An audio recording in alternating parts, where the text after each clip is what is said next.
করছে রাষ্ট্রের টাকা দিয়া, এরশাদ দল গঠন করে রাষ্ট্রের টাকা দিয়া, সেনাপ্রধান থেকে দল গঠন করছে, এরশাদ সেনাপ্রধান থেকে রাষ্ট্রের টাকা দিয়া, আর আমরা তো জনগণকে সংগঠিত করে আমরা দল গঠন করছি। জিয়াউর রহমান রাষ্ট্রের টাকায় দল গঠন করছে, টাকা পাইছে কোথাও নেই, উনি তখন সেনাপ্রধান ছিলেন। জিয়াউর রহমানের দল গঠনে টাকা লাগেনি, ওখান থেকে সব শুনতে পাবে।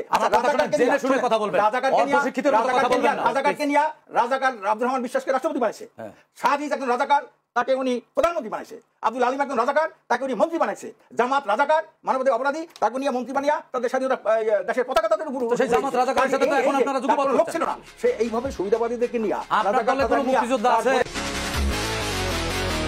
তারপরে এদেরকে নিয়ে একটা প্রশ্ন করছি, আপনার দলে কোনো মুক্তিযোদ্ধা আছে? মুক্তিযোদ্ধা পরিষদ আছে, সার্টিফিকেটের মুক্তিযোদ্ধা আছে। কিসের সার্টিফিকেট?